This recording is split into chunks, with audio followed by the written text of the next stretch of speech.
नमस्कार दोस्तों, मेरे चैनल राधा कुंज में आप लोगों को पुनः स्वागत है। और इन खूबसूरत फूलों के बीच में आज जो काम कर रही हूँ वो आप लोगों से शेयर कर रही हूँ, क्योंकि मैं लगभग अपना रिपोर्टिंग का काम पूरा कर चुकी हूँ। मतलब ओबेसम और रोजी वेराइटी जितने हैं, सिर्फ यहाँ पे देखा जाए तो 7 3 3 6 और 1 7 प्लांट बचे हुए हैं जो कोको चिप्स में लगे हैं और इनमें बहुत अच्छी फ्लावरिंग हो रही है, तो मैं इनको रोक के रखी हूँ। फ्लावरिंग देख रही हूँ तो इनको रिपोर्ट करने का मन नहीं कर रहा है, क्योंकि ये कोको चिप्स में बुरी तरह से इनकी जड़ें फंसी हुई हैं जिनको मैंने रिपोर्ट किया है। तो वो क्या होगा कि थोड़ा सा शौक में तो जा ही रहे हैं। तो सभी पौधे आपको मैं दिखाऊं अगर तो इधर भी ये कलरफुल जो गमले में लगे हुए हैं, ये भी उसी ग्रुप के प्लांट हैं जो कोको चिप्स वाले थे। तो आप देखेंगे इनमें कि एक भी पत्ती नहीं है। तो पत्ती नहीं है इसका वजह से मतलब प्लांट ख़राब है ऐसा नहीं है, वो उनकी जड़ों की थोड़ी सी सफाई हुई है। कोको चिप्स में वो उलझे हुए थे, पूरी तरह से रूट बॉन्ड थे, तो वो अच्छे हेल्दी और स्वस्थ थे। लेकिन जैसे ही मैं उनमें से निकाली हूँ तो उनका रूट तो डिस्टर्ब हुआ ना, और जो फाइबर्स रूट थे वो अपने आप झड़ जाते हैं हम उसको निकालते हैं तो इस वजह से क्या हुआ है कि ये भी शौक में है। भले ही इनको मैंने 1 दिन 2 दिन रोक करके रिपोर्ट कर दिया है। और इसमें देखेंगे तो इसमें पूरी पत्तियां हैं, जबकि एक साथ के ही रिपोर्टिंग है, लेकिन इसके भी पत्ते पीले हो रहे हैं। मतलब धीरे से इसके भी पत्ते गिरेंगे और पत्ते गिरने के बाद ही नई पत्ती इसमें निकलेंगे, नए फुटाव लेगा। तो क्या होता है इसमें, फिर मैं अगर उन फूल वाले पौधों को भी अगर कर दूंगी तो उनके सारे फूल ऐसे धीरे धीरे ड्राई होकर के सूख के गिर जाएंगे। इस वजह से मैं उनको फ्लावर देखने के लिए ही उनको डिस्टर्ब नहीं की हूँ। तो इस तरह से मेरे इस तरफ चल रहे हैं सारे रिपोर्टेड प्लांट जो रखे हुए हैं। कुछ इस तरफ से रखे हुए हैं, जगह की तो कमी हो ही जाती है, जानते हैं आप। और इस तरह से कुछ इस तरफ भी रखा हुआ है जो बड़े प्लांट हैं जिनको रिपोर्ट किया है मैंने, और कुछ पीछे पहले के किए हुए रिपोर्ट वाले प्लांट हैं। तो इन सबको मैं आज एक फर्टिलाइज़र देने वाली हूँ जो इनके ओवरऑल ग्रोथ के लिए हेल्पफुल होगा। तो वो फर्टिलाइज़र क्या है वो मैं आपसे शेयर कर रही हूँ। और आप चाहो तो आपके भी ऐसे ही रिपोर्टेड प्लांट हैं तो उनको आप दे सकते हो। तो मैं बता रही थी जैसा कि मैंने सारी रिपोर्टिंग का काम पूरा कर लिया है। मतलब जितने ओवेसम मेरे प्लांट थे जो लगे हुए थे उसमें से मुश्किल से 5-7 प्लांट और बचे हैं, और बाकी जो सीड ग्रोन हैं जो पाउच में लगे हुए हैं वो भी हेल्दी और बड़े हो गए हैं, उनको भी रिपोर्ट करना है, वो बच गए हैं। लेकिन जितनी रोजी और बड़े प्लांट थे इसमें ओवेसम में, ये सारे मैंने रिपोर्ट कर लिए हैं, और कोको चिप्स वाले भी हो गए हैं। तो इस तरह से मेरा काम लगभग मतलब 90% ओवेसम साइड का कंप्लीट हो गया है, 10% बचा है। और इसके बाद 100% जो बचा है अभी काम वो है अरेबिकम का। अब इसके बाद मैं अरेबिकम का सेक्शन को चालू करूँगी। उनको भी रिपोर्ट करना है, पर सॉफ्ट रिपोर्टिंग करनी है, उनको छेड़ना नहीं है, रूट बॉल को थोड़ा सा अप करके उनको लगाना है, और उसके बाद वो बढ़िया हो जाएंगे, क्योंकि वो अच्छा सर्वाइव कर रहे हैं। और उनको पिछले साल मैं रिपोर्ट की थी, इसलिए इस बार उनको मैं रिपोर्ट नहीं करूँगी। रिपोर्ट करूँगी निकाल करके नए मीडिया में, रूट बॉल के सही थी उनको बिठा दूँगी। तो वो काम बचा है, तो उनके लिए फिर से मैं मीडिया तैयार करूँगी, तब मैं आपको दिखाऊँगी कि किस तरह से उनकी मीडिया मैं बना रही हूँ, सॉयल मीडिया। तो इस समय हम लोग बात कर रहे हैं इसमें लिक्विड इनको पानी देना है, तो किस तरह से पानी देना है। तो मैं बताऊँ आपको, मैं इसमें आज NPK का इस्तेमाल कर रही हूँ। ये 10 लीटर का बकेट है जिस पर मैं पानी ली हूँ, और यहाँ पर मैं NPK डालूँगी। NPK में भी मैं बैलेंस NPK ली हूँ। आप चाहें तो इसमें 12-61 जीरो डाल सकते हैं, और 19-19 भी डाल सकते हैं, 20-20 भी डाल सकते हैं। ये बैलेंस NPK है, तो इसमें नाइट्रोजन, फास्फोरस और पोटेशियम तीनों पाया जाता है।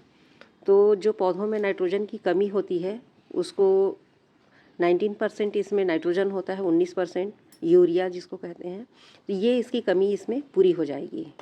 और उसके अलावा इसमें फास्फोरस भी है, तो वो भी इनके जड़ों और तनों के विकास के लिए बहुत अच्छा है। पोटेशियम है, तो वो भी इनके जो तने हैं और पौधों की जो पत्तियां हैं उसकी शाइनिंग को बढ़ाते हैं, स्वस्थ और हेल्दी होते हैं।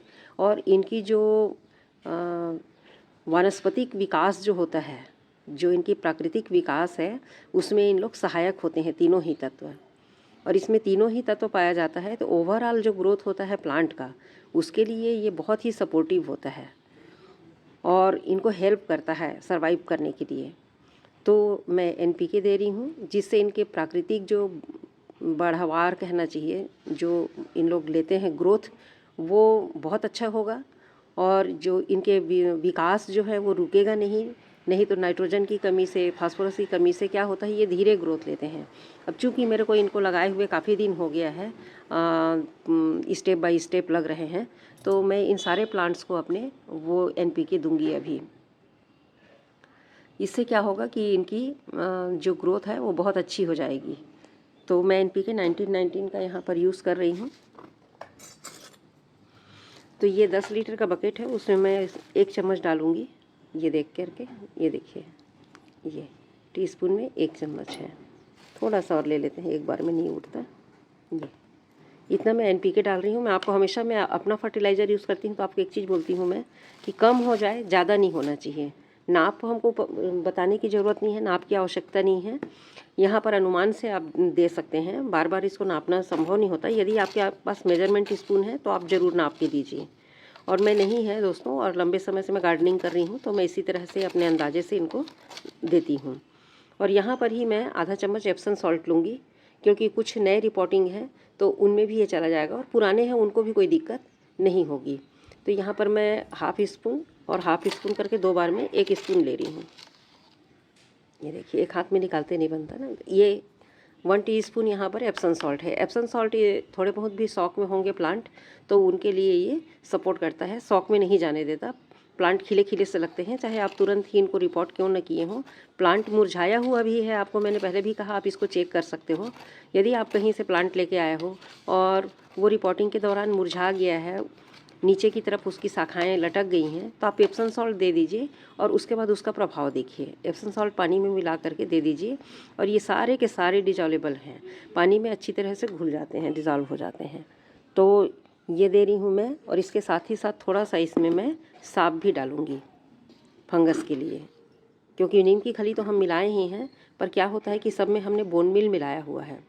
और बोन मील चूँकि बहुत अच्छी क्वालिटी तो नहीं मिलता दोस्तों, या तो चूरा रहता है या तो ग्रैनुलर फॉर्म में रहता है, डस्ट के रूप में रहेगा, इस तरह से अलग अलग फॉर्म में मिलता है। लेकिन वो क्या होता है कि फंगस क्रिएट करते हैं। बोन मील जो होता है वो फंगस क्रिएट करता है। आप देखेंगे, अगर आपने अपनी मीडिया को पहले से मिला के रखा हुआ है और बीच में आप उसको खोल करके देखेंगे तो एक जाल सा बना रहता है, मतलब वो एक जगह इकट्ठे हो जाते हैं, ऐसा हो जाता है। तो वो फॉर्मेट होता है धीरे धीरे, तो उसमें क्या होता है, फंगस लगने की संभावना रहती है।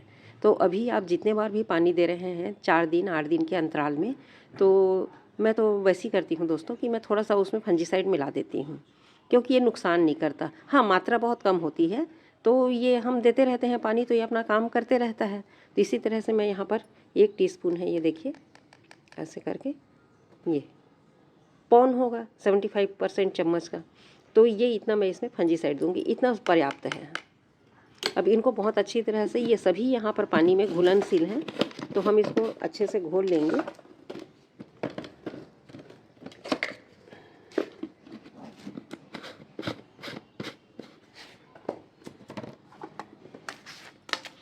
किसी लकड़ी की मदद से, किसी टूल की मदद से आप इसे अच्छी तरह से हिला लीजिए, ये बहुत अच्छी तरह से मिल जाते हैं। ये देखिए, डालते ही घुल जाते हैं। से साफ का कलर दिख रहा है लेकिन अंदर भी नहीं रहता है। मैं प्लेन पानी में दिखाना भूल गई आपको। NPK भी बहुत अच्छी तरह से घुल जाता है, और अपना एप्सम सॉल्ट भी, ये पूरी तरह से बहुत अच्छे से घुल गए हैं दोस्तों। अब इसी पानी का हम लोग इस्तेमाल करेंगे, अपने पौधों को देंगे। तो चलिए, पौधों को हम दे देते हैं एक मग में, और पानी ज़्यादा नहीं देना है, उतना ही देना है जितना मिट्टी ऑब्जर्व कर ले। क्योंकि फर्स्ट टाइम मैं जो पानी दी थी वो पूरा पॉट से बाहर निकलते तक दे दिया था, फंजीसाइड का जो पानी दिए थे फर्स्ट टाइम। और इस समय इस पानी को दूंगी मैं तो कम कम दूंगी, एक एक पौधे में, मतलब 150-200 ml के जैसे। तो मग मैं कहाँ पे रख के भूल गई हूँ। चलिए दोस्तों, मैं मग ले आती हूँ। तो इस तरह से मैं मग ले आई हूँ, और मग में 1 मग पानी ले लिया है मैंने। और मिट्टी आपको दिखाऊं तो कुछ मिट्टी इस तरह से है, देखिए पूरी सूखी हुई है। ये कोई गीला नहीं है। ये हल्की सी जो ब्लैकिस आपको दिख रही होगी, वो थोड़ा पानी अब डल रहा है तो ये तो दिखेगा ही दोस्तों। ये देखिए, बाकी पूरी सूखी है। ये इस तरह से कहीं से भी निकालेंगे तो सूखा है ये। ये कोई नमी नहीं है। इसमें भी दिखाऊं तो ऐसे ही है ये देखिए पूरा गहराई तक पूरी सूखी हुई है। तो अब इनको हम ये पानी देंगे। अभी भी जो पत्ते टिके हुए थे, कलियां तो मैंने फूल देखने के लिए नहीं किया दोस्तों, ग्रोथ तो ये ले ही लेगा। ये देखिए सब में फुटाव आ रहा है, ये देखिए इसमें भी फुटाव आ रहा है, सॉरी इस तरफ है ये। तो सब में ये नए फुटाव शुरू हो गए हैं और जिनमें कलियां बननी है वो बन रहे हैं और जितनी पत्ती गिरनी थी वो गिर गए हैं, बाकी पत्ते स्टेबल हो गए हैं। वाइट वाला तो बहुत अच्छे से हो गया है दोस्तों, देखिए ये भी रिपोर्टिंग के बाद बहुत सुंदर फ्लावर दे रहा है। उसी तरह एक ये भी स्टेबल हो गया है, देखिए बहुत हेल्दी फ्लावर है इसमें, ये देखिए बहुत ही सुंदर दिखता है, देख रहे हैं एकदम मन को मोह लेते हैं ये। इसीलिए बताइए ना, ये मेरी कमजोरी बन गए हैं और मैंने इतने प्लांट इकट्ठे कर लिए हैं। डांट भी खाती हूँ उसकी वजह से, क्योंकि समय भी तो देना पड़ता है दोस्तों। समय नहीं देंगे तो ये कहाँ से हमको फ्लावर दिखाएंगे। समय देना पड़ता है, केयर करना पड़ता है। तो इन्हीं को मैं पानी दे रही हूँ। तो चलिए मैं इसको इस तरह से पानी दूंगी कि ये बाहर ना आए, क्योंकि एक बार हम दे चुके हैं इनको पानी। अब इस तरह से मैं इनको जैसा बनेगा वैसा चारों तरफ इनको अपने को देना है। ये ज़्यादा से ज़्यादा एक चाय की कप में 2-2 कप के बराबर पानी इनको मैं दे रही हूँ। और इसकी वजह यह है कि इसमें लीफ बिल्कुल भी नहीं है। लीफ नहीं है तो ये पानी को वाष्पीकरण से नहीं उड़ा पाएगा, तो अंदर ही पानी इकट्ठी हो जाएगी। हाँ ग्रोथ ले रहा है, ग्रोथ ले रहा है, इसमें सपोर्ट करेगा, लेकिन पानी तो यहाँ रह जाएगा ना। पानी को ये स्टेम नहीं उड़ाएगा। पानी को वाष्पीकरण के मेथड से, फोटोसिंथेसिस जो होती है, इस क्रिया से क्या होता है, पत्तियाँ ही पानी को निकालती हैं। तो जिनमें पत्तियाँ नहीं हैं उनमें बहुत ज़्यादा आप किसी भी प्रकार से पानी देने की कोशिश ना करें। थोड़ा थोड़ा पानी दें जिससे कि उसमें जड़ें आएँ और इधर ग्रोथ दिखाई दे। और ग्रोथ अगर दिखाई दे रहा है तो भी आप उसमें 1 कप के हिसाब से ही पानी दीजिए। पूरा सूखा मत रखिए, पूरा सूखा रखेंगे तो ग्रोथ कैसे लेगा दोस्तों। तो इस तरह से मैं इसमें पानी दे रही हूँ चारों तरफ इसके, थोड़ा थोड़ा, बस उतना ही पानी देना है जितना को वो सोख कर ले मिट्टी। बाहर नहीं निकल रहा, आप देखेंगे तो। उसी तरह इसमें देखिए ये स्टेबल हो गया है, इसमें सीड पॉट भी बना है, पर सीड पॉट इसका सही दिख रहा है। अब देखते हैं क्या होता है। बाकी तो फ्लावर इसमें चल ही रहा है और बहुत सारी कलियां हैं, तो मैंने इनको पिंच नहीं किया है। इसमें देखेंगे तो पूरा का पूरा ग्रोथ आ रहा है, देखिए ये देखिए नई पत्तियां हैं। यहाँ पर ये शायद सीड पॉट बन जाए इसलिए छोड़ दिया है। यहाँ पर भी पत्तियाँ हैं, इसको छोड़ दी हूँ, इसमें सीड पॉट बन सकता है। ये पत्तियाँ निकल रही हैं। अडेनियम में आप देखे होंगे, गौर किए होंगे कि जहाँ से फ्लावर का बंच बनता है उसके बाजू से ही वहाँ पर ये नया रूट, नया स्टेम डेवलप होता है। ये देखिए इधर पे फ्लावरिंग है, यहाँ पे फ्लावरिंग है और ये नया स्टेम यहाँ से बनेगा। मतलब इसमें पत्ती देने का काम और फ्लावरिंग का एक साथ चलता है। बाजू से ही इसके नए वो निकलते हैं। दूसरा यहाँ भी दिखाऊँ मैं आपको, ये देखिए इधर पे फूल बना है, इधर पे पत्तियाँ बन रही हैं, ये सॉरी सीड बन रहा है। तो ये सीड तो पहले के फ्लावर का है ना, तो पहले का फ्लावर बना और ये यहाँ से छोटा सा ब्रांच निकला है देखिए, और इस पर लीफ आई हैं और लीफ के बाद इसने फिर से फूल प्रोड्यूस किया है, कलियाँ बन रही हैं। तो कलियाँ बन रही हैं तो ये हमेशा साइड से ऐसे निकलती हैं।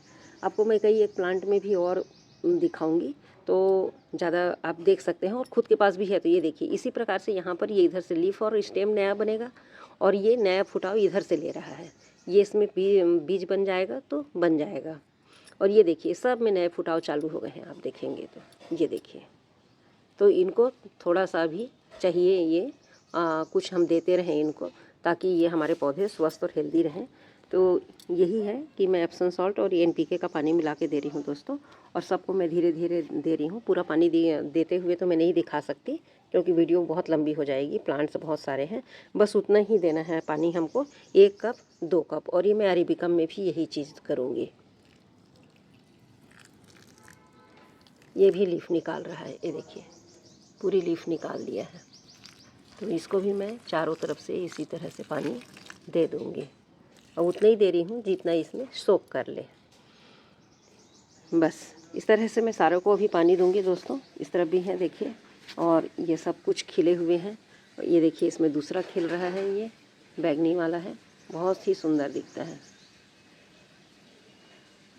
तो इस तरह से मेरे सारे प्लांट चल रहे हैं दोस्तों। और उम्मीद है आप लोगों को मेरा ये वीडियो पसंद आएगा।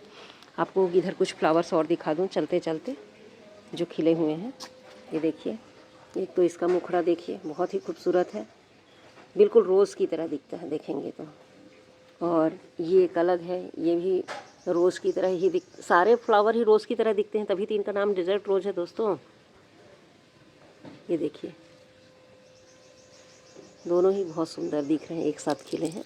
और इस तरह से पत्तियों को निकालते रहें और थोड़े से इस तरह से मिली बगाते हैं उनको आप हाथ से ही साफ़ करते रहें, क्योंकि यहाँ तक जब हम स्प्रे करते हैं तो वो पहुँच नहीं पाता है दोस्तों।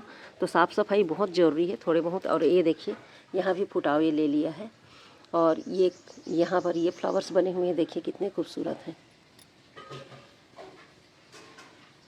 और कुछ सूख भी गया है, इसी का दूसरा ये फट गया है।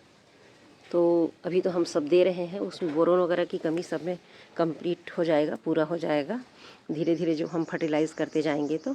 और ये फ्लावर देखिए, ये कंटिन्यू ब्लूम कर रहे हैं। ये हैं, ये हैं, इधर भी दो दो हैं।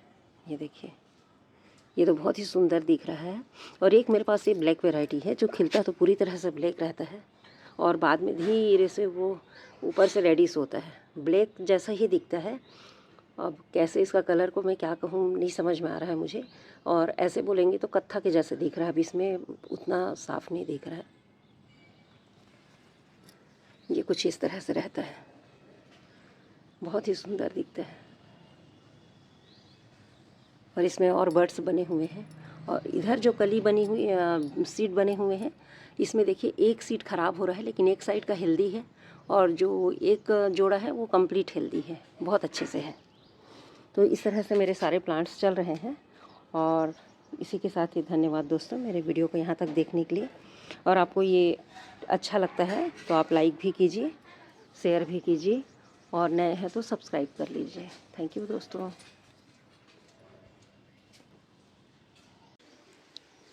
तो इस तरह से मैं ये जो पानी बनाई हूँ इसको मैं सबको दे रही हूँ, लिक्विड फर्टिलाइज़र वो ही बोलेंगे हम इसको इनके लिए। ये देखिए, इसमें से पानी बाहर भी आ गया है। मीडिया इतनी वेल डन है दोस्तों कि ये पूरा इसमें रुक ही नहीं पाता है, क्योंकि थोड़ा सा भी पानी देते हैं तो हम ये प्रॉपर नीचे से ड्रेन हो जाता है। तो हमारा मीडिया ऐसा ही होना चाहिए और मीडिया आपका परफेक्ट है तो आपको कभी कोई समस्या नहीं आएगी। दूसरी चीज़ मैं आपको ये बताना चाह रही हूँ, ये जो हम वाटर अभी दे रहे हैं, अभी जो मैंने पानी बनाया है, इस पानी को आप 15 दिन के अंतराल में रिपीट भी कर सकते हैं। और चाहें तो इसमें थोड़ा सा ह्यूमिक एसिड भी मिला सकते हैं अगर आपके पास है तो, और नहीं है तो कोई बात नहीं, ऑप्शनल है। तो ह्यूमिक एसिड मिला सकते हैं, सीवीड का फर्टिलाइज़र दे सकते हैं, लेकिन इनकी ज़रूरत अभी नहीं है। हाँ, ह्यूमिक एसिड की है, क्योंकि वो जड़ों के विकास में बहुत सहायक है, नए जड़ निकालने में इनको बहुत मदद करता है, हेल्पफुल फैक्टर है वो।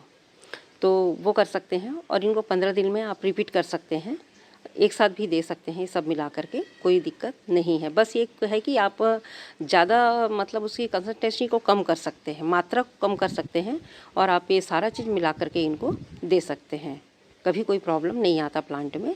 और दूसरी बात और है दोस्तों कि जब भी आप फर्टिलाइज़र देते हैं, कोई भी चीज़ लिक्विड दें, ग्रेनुअल दें, आप हमेशा शाम के समय में दीजिए, कभी भी इसको दोपहर में मत दीजिए। यदि धूप में आपके पौधे रखे हुए हैं तो बिल्कुल मत दीजिए। मेरे क्या है, शेड में है तो मैं देती हूँ, फिर भी मैं कोशिश करती हूँ कि धूप में ना दूँ। जैसा कि आप देख रहे हैं इस समय छाया हो गया है, तो मैं जैसे ही 3-4 बजता है तो प्लांट्स ज़्यादा है तो मुझे काम ज़्यादा हो जाता है, तो मैं जैसे ही मौका मिलता है आकर के दे देती हूँ। भले ही वो रात को हो जाता है तो भी थोड़ा सा देती हूँ, कि कम मात्रा है, मॉर्निंग होते ही इनको धूप मिल जाएगा। तो इस तरह से मैं देती हूँ और आप भी इसी तरह से इसका उपयोग कीजिए हमेशा, और आप देखेंगे कि आपके पौधों की ग्रोथ बहुत अच्छी हो रही है। पौधों की चमक बढ़ जाती है दोस्तों, चमक बढ़ जाती है इनकी और बहुत सुंदर दिखने लगते हैं, हेल्दी होते हैं, स्टेम भी हेल्दी होता है, रूट भी हेल्दी होता है। सारे ओवरऑल बताइए ना, मैं ग्रोथ के लिए बहुत ही सुंदर सा फर्टिलाइज़र बना है हमारा, तो बहुत ही पावरफुल है। आप इन चीज़ों को इनको दे सकते हैं। तो धन्यवाद दोस्तों यहाँ तक वीडियो को देखने के लिए, और पसंद आती है वीडियो तो लाइक भी कीजिए दोस्तों, और अपने मित्रों को शेयर भी कीजिए एडेनियम प्रेमी लोगों के लिए। खासकर मैं खुद ही अपने आप को एडेनियम लवर बोलती हूँ, तो मैं एडेनियम प्रेमी हूँ। तो मेरे जैसे बहुत सारे हैं प्रेमी मित्र हैं जो एडेनियम को बहुत पसंद करते हैं। तो कल ही एक किसी व्यूअर्स ने मुझे लिखा है मैडम ही हैं वो, कि मैं भी अडेनियम लवर हूँ, मैं भी अडेनियम प्रेमी हूँ। बहुत अच्छा लगा।